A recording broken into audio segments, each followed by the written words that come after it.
Hello everybody, Sean here, and we're taking a look at the level 67 story dungeon. This is Doma Castle. As I said, it's level 67, although the maximum level within the instance is 68. And this dungeon cannot be skipped. It is part of the story, so you will not be missing this one. As you would expect, it starts out with several trash mob pulls, and although you can pull multiple at a time, I do advise you only do it one at a time. I am in higher level gear than is required for the dungeon, and I was with a very competent white mage, and even still you can see I take quite a bit of damage even though I'm popping various cooldowns throughout this pull.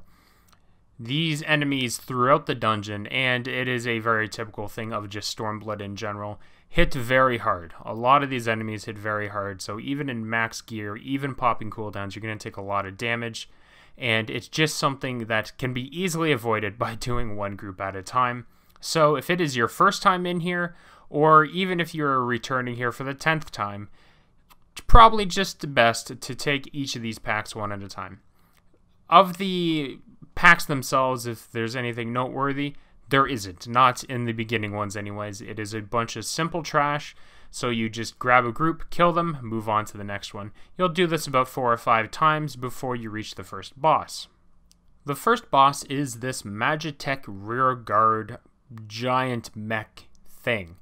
And it's not as tough as you might expect. It is just a big fan of using AoE attacks.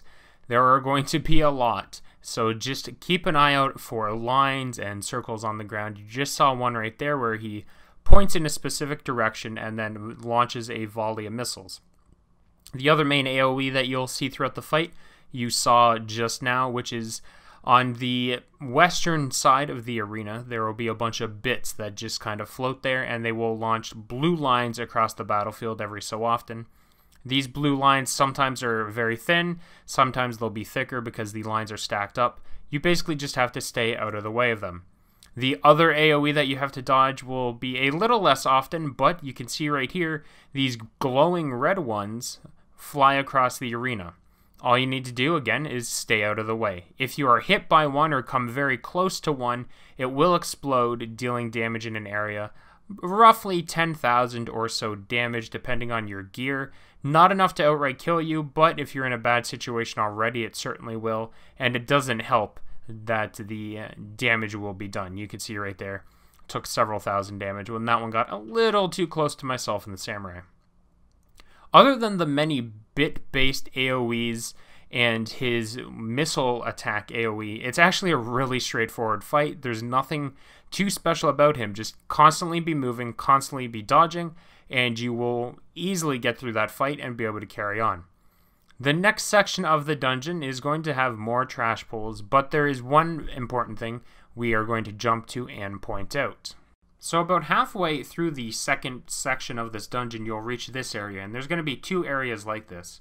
You'll see these mounted guns, and you have to wait for the AoE to go off. You can see there's plenty of room to hide from the AoE attack, and once you're past it, you'll be perfectly safe because the guns don't rotate or anything.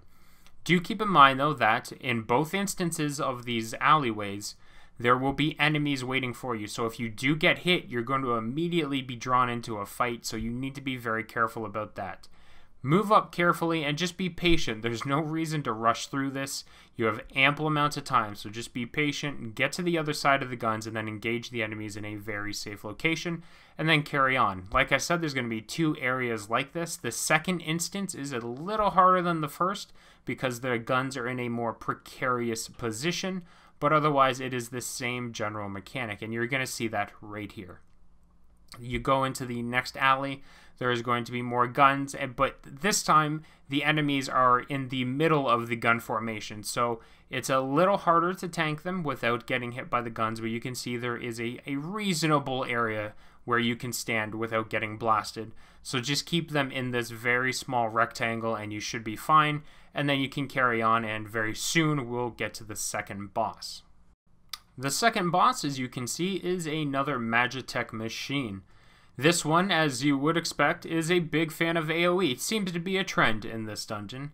He's got Circle of Death, which is a very tight AoE around the boss. He has this stacking AoE, which is very simple. Just stack up to mitigate the damage. If you are the tank, it's a pretty straightforward fight. He's going to hit you pretty hard with auto attacks, several thousand per auto attack, so try to use your healing rotation if you have it as a Dark Knight or a warrior. You can heal up a little bit as well. But basically, you're just going to have to use your cooldowns when possible to try to mitigate that damage, because it does add up, and it's going to be quite a bit over time. You'll also see that he has some line AoEs. It's pretty simple. Just stand outside of them, and you won't have an issue.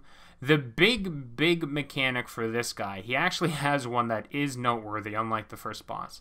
The big mechanic that this Magitek Hexadrone has is he will summon those pillars that you saw me stand in earlier. The longer the fight goes, the more there will be, and this is an instance of that. You have to stand in the pillars. If you do not, you can see what happens right there. A ton of damage is done to the entire party if people don't stand in the pillars. So, anytime you see those pillars, make sure people stand in them, or else you're going to take a lot of damage and get knocked around the battlefield. It's just generally going to be a bad time. As long as someone stands in the pillars, almost all the damage is negated, all of the issues negated entirely, and you can blast through this fight no problem. So really, dodge all this very simple AoE mechanics, and anytime there's a pillar, make sure you stand in it until it disappears, and you'll be A-OK to carry on to the third section of this dungeon. This part of the dungeon, you're actually actively going into Doma Castle, and it's just going to be a lot of trash pulls. You're going to fight a lot of these Doma shadows. There's going to be some larger Magitek enemies later on, but it's very simple trash pulls. Use your AoEs, blast through them, and before long, you'll be at the final boss. And the final boss is the tragic soldier who has been featured through Stormblood. He is now the hyper-tuned version. And this fight is a very interesting one, and surprise, has a lot of AoEs. So as the tank, there is one thing to be very aware of. Anytime he thrusts his chainsaw forward and holds it there, you need to get out of the way. There's no indicator that it's an attack against you or it's a sustained attack, but the longer you stand in the chainsaw, the more damage you take. So anytime he charges the chainsaw and thrusts it forward, make sure you move. He's also going to target someone with a AoE indicator. Make sure that person gets very far away from the party. The AoE indicator will disappear from the person and then appear on the ground, meaning the impact is on its way, so that person then needs to run away. It's pretty straightforward. We've seen a lot of those meteor-esque mechanics in the past. He will also occasionally target two people with a red indicator. This one is, again, straightforward. Those two people need to split up and be away from the party. And that's the red indicator that I'm talking about right there. Just split up, be away from the party, no problem. He, of course, will also summon these spinning discs of death around the battle arena. They shoot a straight line AoE across the battle arena.